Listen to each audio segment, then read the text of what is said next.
I'm Mark Seifter. And I'm Linda Zayas Palmer. And this is Arcane Mark.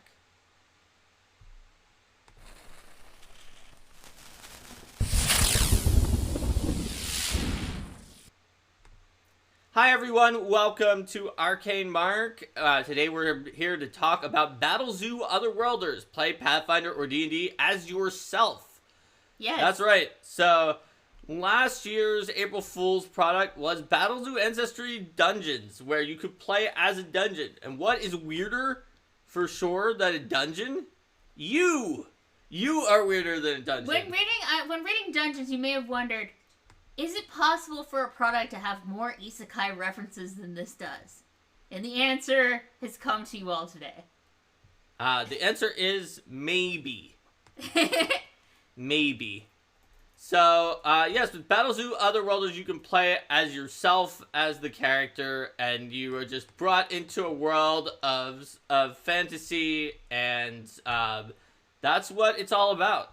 So, there are 3 backgrounds in here that... Rico says at no point did I wonder that. At no point did you wonder that. Okay. There we go. You have a lot of faith. And Mark's ability to cram in references to things. Oh, thanks. Kitchev said that I did a great job on it. Thanks. It was a lot of work. Mm-hmm. Very high effort. April Fool's. So this was not unlike last year's. This wasn't like pulled together in 24 hours or whatever. No, this was like this took like a week, and I had to work extra hard on the week instead of just one day where I worked. Steve and I worked ridiculously long on that day. Because there's a lot. It's like really long. How many pages is it? It's a 27-page PDF. 27 pages long PDF.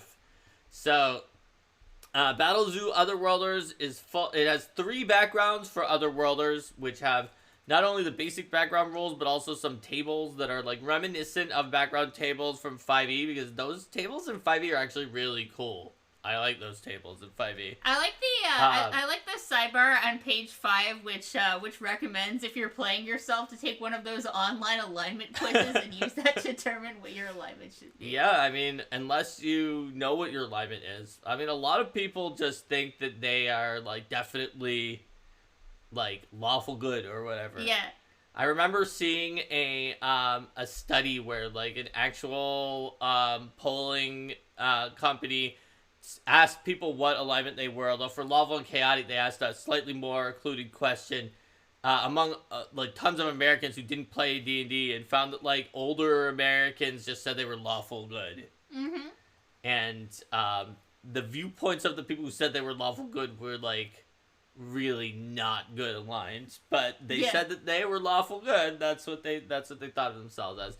In any case, with Battlezoo Otherworlders, you will be playing yourself or just someone else from Earth or some other world that is brought into this fantasy world. Got 3 backgrounds and then 25 cheats. And the 25 cheats are useful not only if you want to play an Otherworlder who gained a cheat when you were brought into this world, but also if you want to play a character and there's not a lot of players in the game, so there's fewer characters than expected, or you're not very like good at playing the game and it's too hard and you want it to be easier, or you just want a power fantasy. And the cheats each have a tier that roughly describes how much they will disrupt the game, from like, yeah, you know, this is a little bit of a boost, but the GM's not really going to need to change things, to like, this shatters the entire world. Mm-hmm. That's right. And Shan says that I may have stealth dropped mythic rules with this. I don't know. I feel like with mythic rules, I'd want it to have sort of focus on one of these tiers, probably somewhere around B or A, and then have a lot of things that were more flavorful, just like random weird stuff that you can do. But you could absolutely use this for mythic if you want. You could use it. It's obviously pretty wild and outrageous, but so is mythic. So let's take a look at what's in Battlezoo Otherworlders. Now, we don't have like the PDF also opened at the same time. Well, I do, here. But you... yeah, it's in a different computer, though. Yeah, Shan says SS rank everything, let's go! So the funny thing, and I posted this on Twitter, but my best editing comment is on double S anti-magic. There's a comment that was like, is ending all magic everywhere in the universe automatically with no check or save strong enough for this? Maybe it should also kill anyone you want who had a spell up on them when you do it. And I was like, yeah, that's a good point. Let's add that feature to SS anti-magic so that it can kill everyone. So the first of the backgrounds is the backgrounds in here, of course, all rare because yes. The first one is the otherworldly inventor. You know a plausibility stretching amount about how things work on Earth and our dimension, allowing you to invent novel and popular products in your new world. So if you've ever seen one of those stories where like, you know, the character is reincarnated or otherwise appears in one of those worlds in like a movie or TV show or book, and then it's just like, yes, well, you know, I as a kid I was always interested in how things work, so I like somehow remember like how to invent all important technology that has ever happened or whatever. So you know, my mother and I did arts and crafts together. Therefore, I understand everything that's ever been built. Yeah, so for this one, you're trained in crafting and the otherworld lore skill. So a lot of these have the otherworld lore skill, which is basically like, you know a large amount of stuff about your original world. Yeah, you know basic stuff that people would know from Earth that's not helpful to you here. Yeah. So you get it for free, like in the power budget of the background, it's not included. Mm-hmm. And if you wanted a version of it that is like metagame lore, it specifically says it's not going to be like, well, I played Pathfinder when I was there, so I know all the monsters. That would be really OP.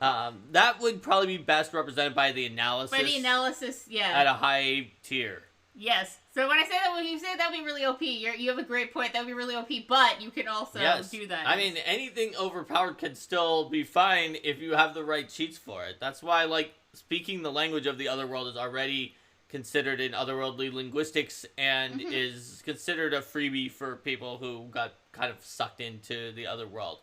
So we also have some tables on there. So I thought maybe we can build a character of each of the backgrounds and then also roll randomly to see what their cheats are. See what our group of 3 otherworlders can be. So, Linda. Yes. We're going to roll a random otherworldly inventor and figure out what they have. All right, let me go ahead and get a quick dice roller up here. Looks like the cheats remind Rico of Game Genie codes, and Shan really likes the gotcha mechanics. Awesome. I'm glad that I remember Game Genie codes. Those were definitely... All right. We got an 8. We got an 8. On the first turn. Okay, so what is our quirk? Our personality quirk. I consider physical activity crucial for intellectual stimulation, so I exercise regularly and often, using routines from my old world. All right, we do radio calisthenics. That we do. So we're an inventor who does radio calisthenics. And and our moral intention is money. I know how to make so many things that no one in this world has ever seen. I'm gonna be rich. All right, so we do radio calisthenics. We want to become filthy, stinking rich. Our connection is that this was a D8 table, a D6 table, and the rest of these the first one's a D8 table, the rest of these are D6 tables. The corrupt noble from the local territory wants to find any means possible to take control of my inventions for themselves, whether through the carrot or the stick. Of course they do. I'm making so much money. They want the money for themselves. And then last but not least, our weakness is I'm completely focused on a particular topic related to the type of thing I like to invent, such as books or foods. Nothing else matters to me, and I only deal with other distractions to get them out of my way. All I want to do is invent my inventions and get lots of money. All right, now... But these nobles just keep interfering. Well, these nobles. Now, let's go all the way down to the table for random tier of cheat. Yes. All right, and figure out what our cheat tier is, and then what our cheat is. So there's random tables to determine which cheats you get. It's a D100. Let's figure out what cheat tier we have. Just all right. 9? Yes. Yeah, it was just 9. Okay. All right, 9. So we get a It's gonna be an F rank for tier, sure. an F tier All right, cheat. so now roll on the. Now we're gonna determine randomly. Cheat. Well, I did roll one more time, okay. So that is we get otherworldly luck. Aha! Our GM is forced to give us hero points. Yes. In the appropriate amount. But let's say our GM always gives us hero points in every time. And Nin the Noodle, you're right. Your joke about being able to play Mark Seifter came out true. You could do it. And it says that in that case, if your GM always gives out hero points, then you re-roll. What will we get if our GM always gives out hero points? We're gonna get otherworldly speed.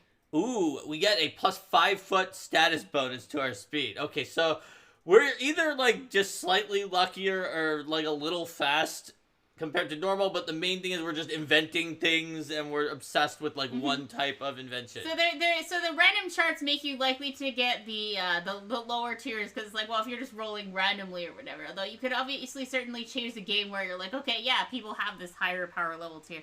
Let's be an otherworldly summon, and I think that since otherworldly summons are really known for having really overpowered abilities, we could also consider giving them a higher level one if we want to show off some of those.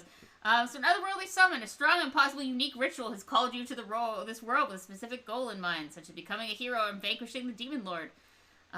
Didn't you skip alphabetically? Yeah, I did. Otherworldly reincarnator. Sorry, okay. Yes, of course. Whether you were run over by a truck after driving out to save a pedestrian, died of a heart attack after working at an exploitative company, or via some other means, you died in our dimension and reincarnated and born in another world with your prior memories and personality intact. So this is one of this is the sort of like the most stereotypical isekai isekai tensei. Yes. Situation. Exactly. So let's see what else is going on with this character. I'm gonna go ahead and do a D8 for their first. All right, 1 on this table. I have a stern, mature expression that seems out of place for someone my age. So this is one of those. This is gonna be one of those characters that's like that has like the body of a child, but because they're maybe a child even they're like maybe even if they're 18 or 19, they look like they've seen decades. They look like they've seen decades. Yeah, exactly. You know those characters. And then we have, for the other charts, it's going to be 646. So that is going to be moral intention. Connections. Despite my other accomplishments, I died alone in my first life. So this time I plan on focusing more on friendship and romance. Haha. So our reincarnator wants lots of friends. With their advantages from their past life, they constantly one-upped the arrogant child who was told they would be a once-in-a-lifetime prodigy, and now they have become bitter rivals. Aha, there's a bitter rivals with the would-be prodigy. And their weakness is that having overcome death once, they are prone to taking foolish risks with their life. Aha! They just have no respect for death. Now let's see what cheat we have. So on this page also, I was reincarnated as a what? Which directs you to various other Battlezoo products if you want to be reincarnated as a dragon, reincarnated as a dungeon avatar, reincarnated as a mimic, reincarnated as a slime, or reincarnated as a sword. All of these are actual isekais. Yep. So let's see what cheat we get. Yeah, let's see what cheat we get. We're still like 50% likely to get an F tier because most cheaters are F tier cheaters. Getting the high ranks are hard. Yes. We are an F tier cheater, and our cheat is cheat 81. Okay. 81 is otherworldly spell mastery. Aha! There we have it. Otherworldly spell mastery. Does that even exist at F tier? If not, we have to re-roll it. Otherworldly speed spell. There's a lot of things to start with S. If you roll it randomly, re-roll. Re-roll. We are otherworldly 2. The very first one. The very first one. Is that analysis? I think so.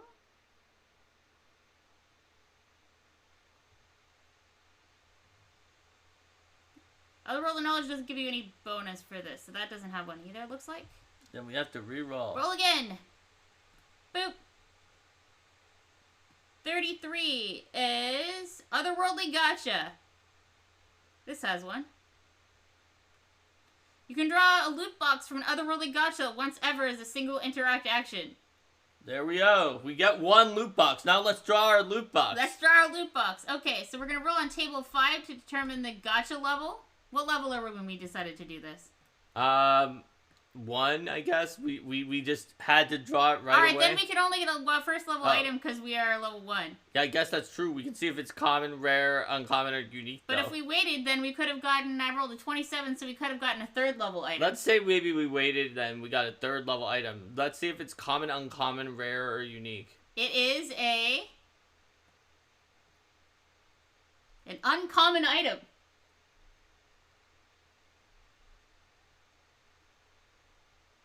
It is an uncommon 3rd level item. Now roll a d20 to see if it is a flat check to see if it is a 8. Okay, it is a uncommon consumable 3rd level. Let's see. Level 3 items. I wonder if there's an easy way to check for that in Archives of Nethys.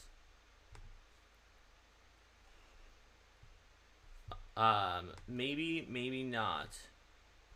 Like a random table for like a all random level 3 table items? for all level 3 items. I think they're generally a Nethys sorted by type. Yeah, that's an issue. So we're not gonna be able to find it based on that. But it's gonna be an uncommon 3rd level consumable item. Yes, so we'll get an uncommon consumable 3rd level item. And these are consumables. Let's see, level 1, 2,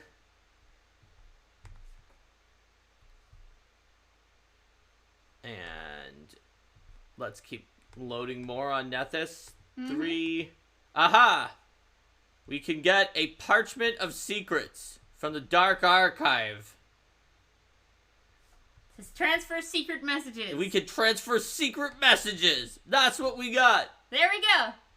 Our once-in-a-lifetime power is food. A secret message transferring parchment. Because thinks you should be able to draw from the loot box additional times by paying the GM. Well, I mean, that's up to you if you're doing a paid GM service. Yes. So let's do the 3rd background and make our 3rd Otherworlder. Yes, alright, our 3rd Otherworlder is that otherworldly summon. So it was called to the ritual with a unique goal in mind, specific goal in mind. So let's go ahead and see what our, gonna roll our table here. I can't stop using slang and idioms from my home dimension that no one understands. That's right. As for our 525, so that's going to be our moral intention is empathy. My heart weeps for what those people have been forced to endure. I must succeed in order to spare them more suffering. The connection. The Demon Lord's greatest general has been stalking me, ostensibly to kill me before I become a threat, but for some reason, we've also felt a connection. Alright, so I feel empathy for everyone, even the Demon Lord's general. But our weakness is, whether out of a strong sense of duty or desire to return home, I'm in a rush to complete my task and end the summon, which could lead me to make mistakes or push others around me too hard. Uh-oh. So I'm also on a speed run. Yes. I care about everyone, even the Demon Lord's general, and I'm on a speed run because I'm in a rush to save everybody. I can't let even a single person be killed by the Demon Lord. It's too dangerous. We can't allow this. Alright, so I wanna do a higher tier cheat than F this time. Let's see if we... Well, let's see if we get it naturally. If we don't, let's cheat the cheat table. We did! We got 97 naturally! We got a 97 naturally. That's Alright, that's a B rank cheat. That's a B tier cheat. That's a B tier cheat. Alright, well, you know what, this summon... you can't really speed rush a love... Yeah. I mean, you know what? Maybe you're right, because if it's an isekai, or even if it's not an isekai, you know, it's love after world domination, not like love immediately before world domination. That's true. Man, I love that show. Alright, let's see what we get for which cheat we get at B rank. We get cheat 57, which is Otherworldly Regeneration. Oh man, we have B rank regeneration? That's actually, like, a significant regeneration. It is. Alright, let's see. Otherworldly Regeneration B tier. You gain regeneration equal to 1 plus a quarter of your level that's overcome by acid and fire. Oh wait, we cannot be killed unless someone deals us acid or fire damage, basically. Yup. So, and we just get a hit point back every Okay, turn. so, like, this character who also doesn't want anyone to get hurt and has regeneration is definitely the one who's, like, constantly sacrificing themselves to save others and then regenerating. It's not a fire attack. Ah, I jump in front of it. Yes.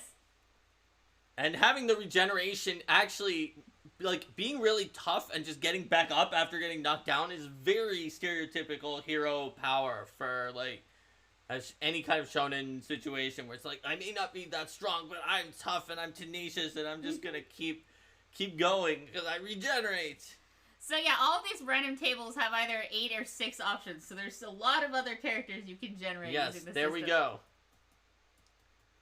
And Sharon says it's got to be a love isekai, but it doesn't say that the general is in love with the with you. It just says that there's some kind of a connection, but it could be that. I mean, it's up to you what you want to do. So yeah, there's a lot of different possibilities and options that you can get on these random tables. Also, you probably shouldn't roll your cheat randomly, and in fact, it even says you shouldn't in the cheat section. But we did it anyway for fun.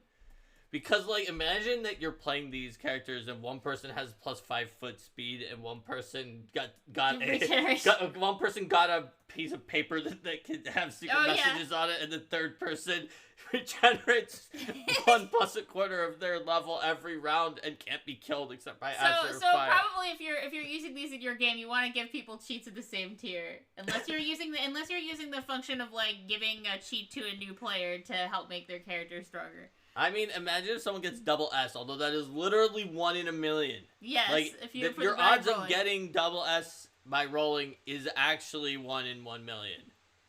Because you have to roll 100, and then 100, and then 100 on 1d100, which, and this is true, is a 1 in a million chance. Mm-hmm.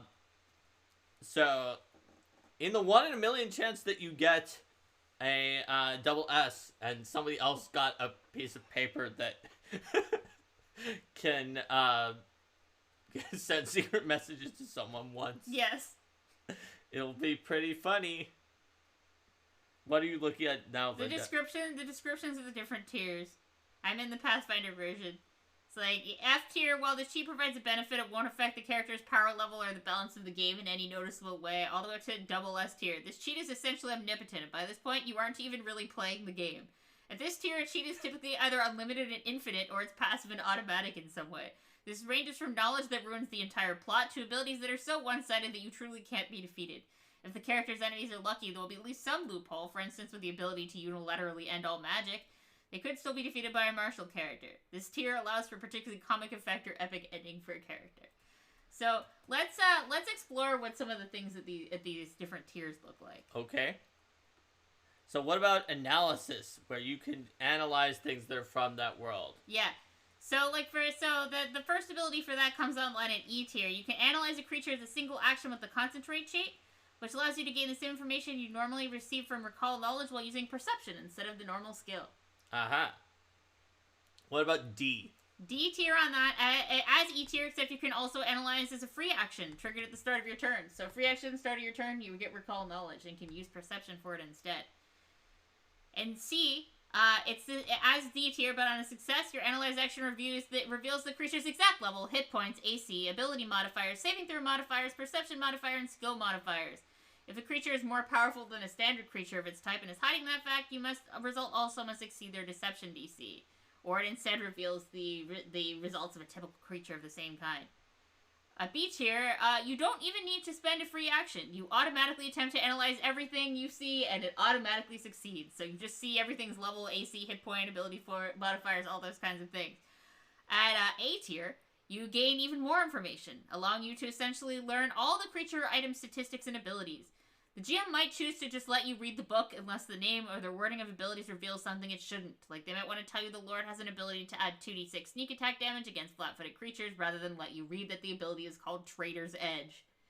It might reveal it's a traitor. Then at the S tier, A tier, except you can analyze even a creature item that isn't present as a single action just by thinking about it, and you receive more information. You gain all pertinent information about the creature, not only its statistics and lore stat block, but even that 4-page backstory and adventure background about how growing up as an Aasimar in a small town was hard for her and made her the villain she is today. Double S tier. As S tier, but you gain all the information about everyone and everything in this setting, even when you don't think to ask.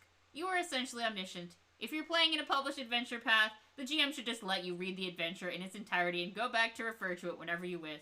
Seriously, you're going to need it compared to some of these other double S cheats. By virtue of knowing everything in advance, treat the results of all your checks as at least 1 degree of success better than you rolled. The GM determines whether the omniscience would give you an even bigger benefit. Yeah, I think that makes sense.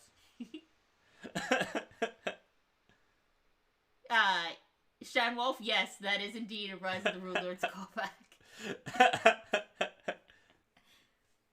Yep. That's analysis double S. There's analysis, anti-magic, armor mastery, charm, concealment, death, enhancement, experience, gotcha, imperviousness, linguistics, luck, martial power, prosperity, regeneration, resilience, sight, speed, spell capacity, spell knowledge, spell mastery, spell power, tenacity, transformation, and weapon mastery are all categories of cheats. Yep.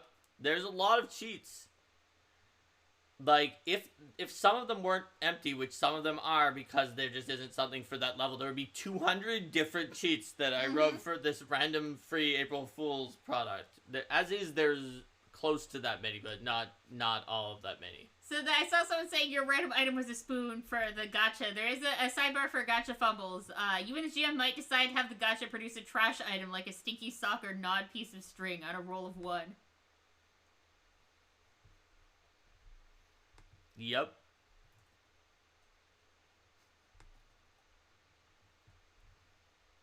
Pretty much. So I kind of want to show off some of the other ones here. If people are mentioning the prosperity cheat to keep the PCs flush with cash, so we could talk about the prosperity one. It gives you more money. Mm-hmm. Just you, not the other characters. Just you, not the other characters. If you try to transfer the money to anyone else, something happens. It's just like preposterous amounts of money. So like at the F tier, you gain 10% more money than normal, and it just goes up. By B tier, you gain 4 times as much money as normal, and you can purchase items of any level in any settlement. By S tier, you gain 1,000 times much as money as normal.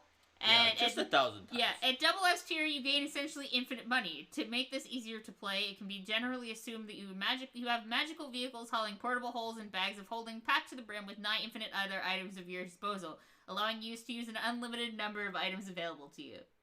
Nightbeer, I did it in a week by not stopping very much during that week. Although there was also an Elemental Avatar playtest. I probably could have done closer to normal hours if that was not happening at the same time. Falca has a specific line, attempts to redistribute the extra wealth to your allies instead are doomed to failure. Yes. Doomed to failure.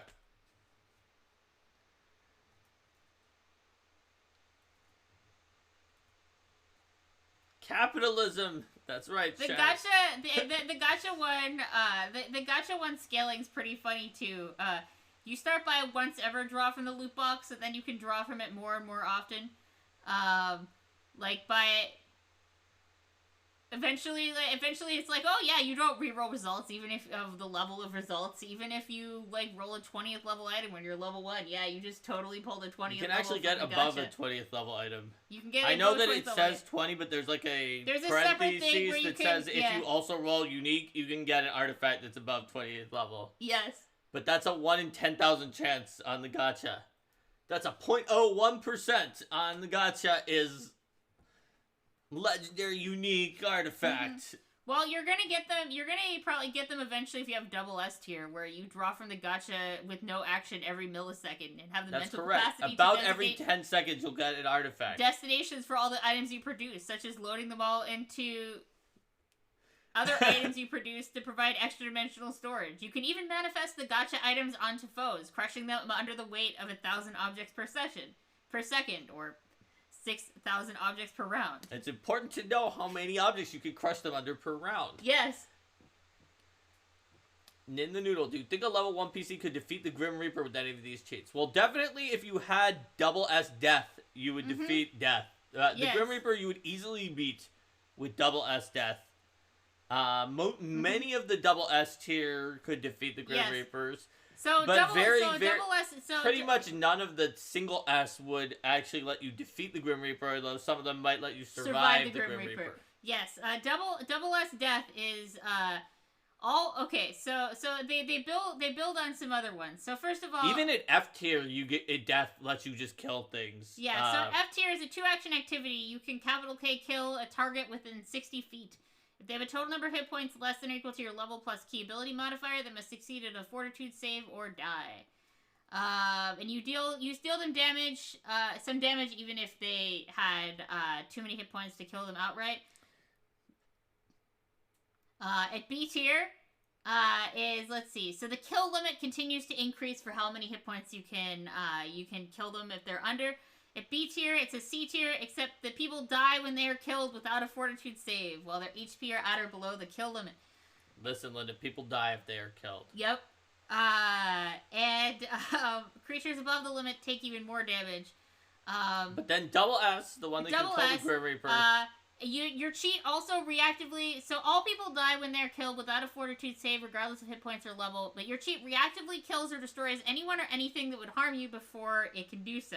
This even allows you to kill an avalanche that would fall on you by atomizing the rocks or breaking down the laws of gravity in the local area to avoid falling damage.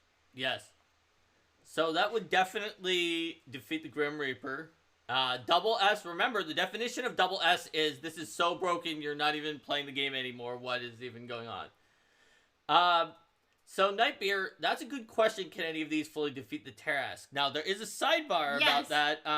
Linda, where was the sidebar? It is... Oh, here it is. Unstoppable force forces and movable objects. Sometimes cheats may contradict each other if Otherworlders come into conflict. For example, S-tier Armor Mastery causes attacks to automatically critically fail, where S-tier Weapon Mastery causes attacks to automatically critically hit. In most cases, if cheats are the same tier, cancel out the cheats and instead roll normally if they didn't have effects on the cheats other than increased numbers. For instance, a Weapon Mastery S character would still need to be in the weapon's normal reach or range to attack an Armor Mastery S character and would need to attempt an attack roll, but they would still have very high proficiency. Sometimes you might need to get very creative. For example, when comparing S-tier regeneration, which, by the way, is the exact regeneration of the Tarrasque. So we can assume that the Tarrasque has S-tier regeneration. Versus S-tier Death, you might consider to have the kill activity remove the otherwise unstoppable regeneration, but not outright kill the regenerator. A higher tier cheat wins out over a lower tier cheat. So, literally... If you decide to count the Tarrasque regeneration as S-tier regeneration, which is regeneration 50 that...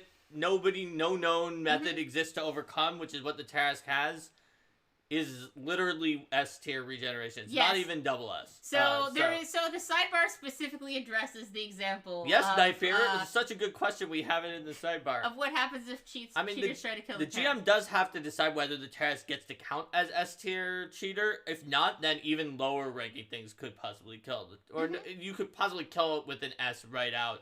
Because S-tier Death, I think, says that it ignores effects that would normally prevent them from being killed.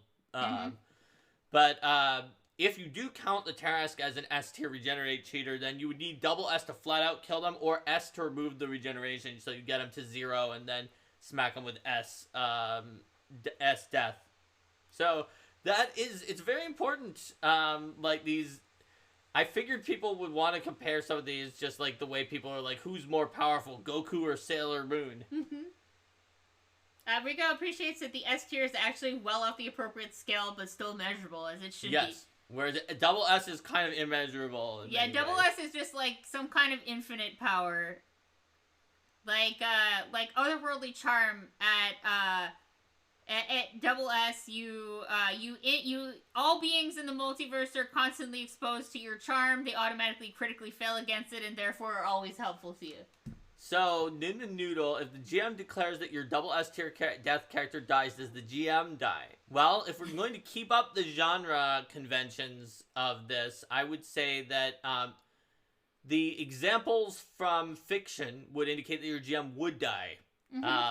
Actually, because characters who have that broken of abilities in, like, anime and other things tend to kill out of reality beings that are like, I'm out of reality, You're so like, I can't possibly die even if I kill this character. Then they die anyway. So, I would say that yes, probably, but I wouldn't test it if I were you because that could potentially cause you to get convicted.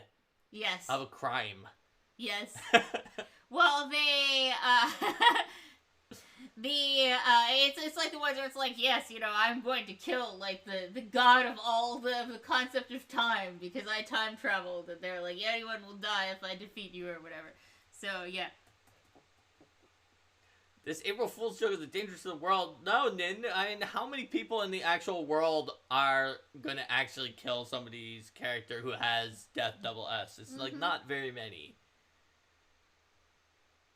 You just do a little joke where you're like, the GM who tried to kill my character has been sacked, like in Monty Python. Yes. Dranzior, you get me. You get me. I do think it's important to follow the rules, but it's still maybe not a good idea in that case.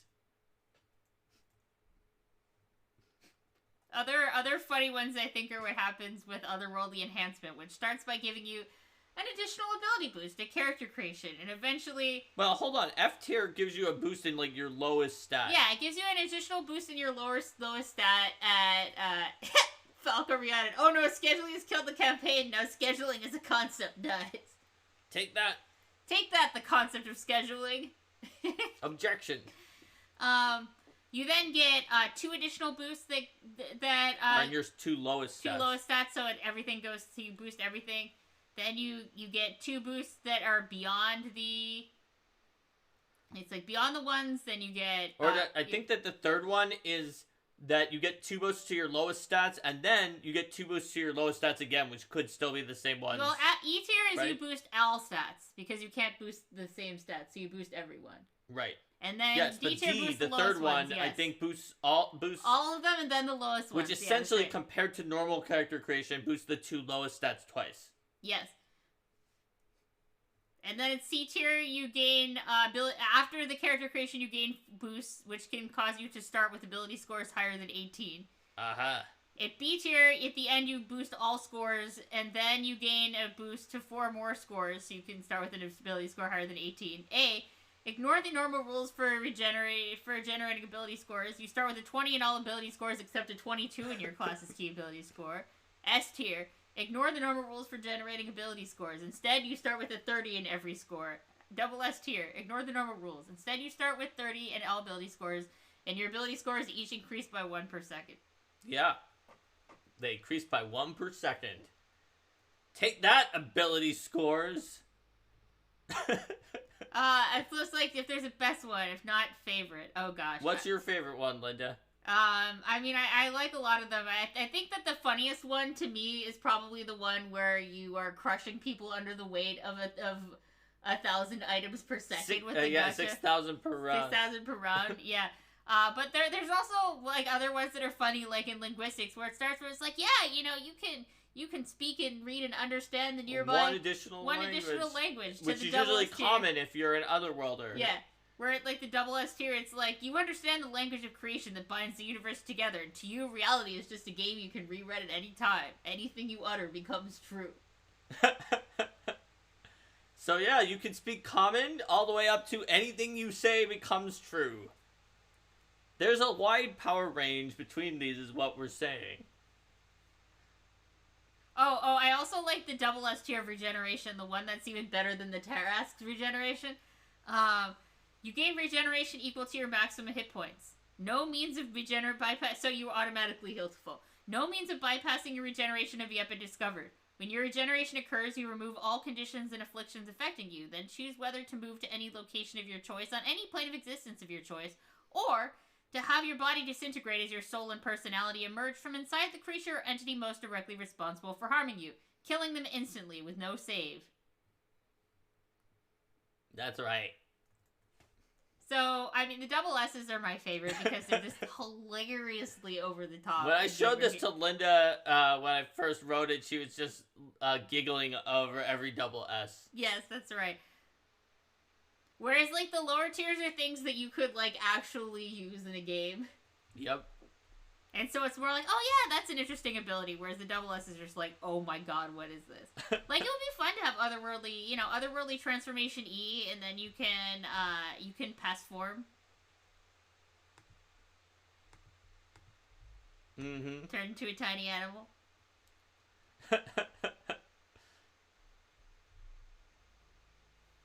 Transier, you're not sure why double S regeneration just goes to flat out kill other people? Because it's double S. Also, like, that one is actually based off Fafnir from Pathfinder. So many of these are based off other things in fiction. That one's the only ability that's based off, other than Regeneration S, based off Tarask, that is based off of a additional thing from Pathfinder. Nightbeer says, is it raining? It's not raining where we are. I don't think so. Rico says S and double S are basically the main thing that make this qualify as an April Fool's product. I think it still might be just because of the fact that it's playing yourself, which is kind of ridiculous to begin with, but also just completely viable, like being a dungeon. Yes. But S and double S definitely make it one that I hope make people laugh as much as they made Linda laugh. Actually, that may be too high of a bar, but at least I hope they make people laugh in this similar fashion to the fact that it made Linda laugh. Yeah. It's just so, like, completely over the top. Nothing makes people laugh as much as Linda laughs, says Rico. Okay, so this is free on Battlezoo.com. Shan's roommate said, holy crap, that is amazing, so we did a good job. Does your roommate normally play RPGs? Because if they don't, and it's like, this is amazing, and they don't don't normally play RPGs, that would be even more impressive than if they're like someone who plays RPGs and says everything is amazing. That's the trick of it. Nin the Noodle says, playing yourself is a time-tested character archetype for RPGs. I know, right? But it's like, there's usually not a product that is 27 pages about playing yourself. Usually that's just sort of like a thought experiment or something that, like, people are like, well, I'm going to play myself as the character. So now you can do it. Missed the opportunity to offer a callback to level 0 rules of the GMG. Yeah, I mean, I felt like with this, that the idea would generally be that you wind up gaining some class. But, in this case, they've written their own isekai game. Okay, so, sweet. I'm not surprised that they like that then. That's awesome.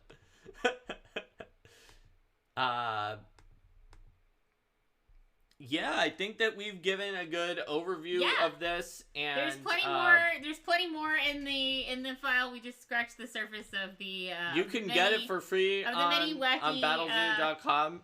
Options in the backgrounds and the cheats and stuff. And thanks for giving a gift sub to Shan Alftera. Let me grab you on that for XPs. Shan says PFS approval when, Linda? But you can't be for third-party stuff. I mean, today's the only day of the year I could say we'll definitely approve for PFS because it's April 1st. Everyone, clip the part just where it says we'll definitely approve it for PFS. Don't do that. Before, just cut out the today's the only day of the year and cut out the because it's April 1st. And then you could just play that clip. Don't do it. Don't do it. You're welcome, Nin the Noodle. I hope you enjoy this clip plus send to Alex, as we go. Yeah, that's what you do. Send to Alex saying Linda said that we could play it. Everyone considers Battlezoo extra balanced, so I'm sure this will be a lot in PFS. There you go. Honestly, if you like, I feel like there's if you could spend a feat to get the F tier cheats, that generally the F tier cheats are not even worth, like, if you had to spend your class feat for them. Yeah, but but that's there's already Paizo already puts out enough products. I know, to be processed. PFS doesn't use third party stuff at all, and it shouldn't because it is a slippery slope. Yes, it is. However, if you want to play these in PFS scenarios, you can just get the scenario. You can just get the scenario and play them. You don't have to play them for official credits. So you can totally break open scenarios if you want with these. Also, if you want to play the otherworldly reincarnator background in PFS, here's what you need. All you need to do is take additional lore for Otherworld lore, which you probably can't. So just don't have Otherworld lore, and then otherwise you can, because Otherworldly Reincarnator's only effect is that it just says take another background and you have Otherworld lore. So just take the other background and just pretend that you're an Otherworldly Reincarnator, roll the D8 and D6s. Yeah, I mean, like, there's nothing... It's not gonna be worse for the table than the time that, like, that we've definitely seen people who were playing that, like, said that, like, the plane of the Maelstrom is actually the Flintstones. And that was their character. They were a summoner, and they're like, yeah, I have a Flintstones character because the Maelstrom is just the Flintstones. The whole Maelstrom is. So, like, yeah, I mean, given there's that nothing players wrong with could having say your things character like that, saying that your character, like, yeah, my character is once from... I mean, there are people literally in Golarion who were from Russia. Yeah. And there's time travel. They were from Russia in, like, the 1920s, but there's also time travel, so you could just be like, it's not completely outside the realm for Pathfinder. It's less breaking than saying the entire Maelstrom is the Flintstones. So I feel like you could do it. Just people are going to maybe roll their eyes at you. And you can even roll the D8 and D6s to decide what the situation is for you as a reincarnator. Yes. All right. Shan was just trying to get Alex to explode. Don't explode Alex. We need him. If you explode Alex, you're going to have to collect all the halflings that come out of the trench coat. They're going to scatter everywhere. All right. Very cool. So, everyone, let's say goodbye to YouTube and then do the outro for today. Bye, YouTube. See you next time. Bye.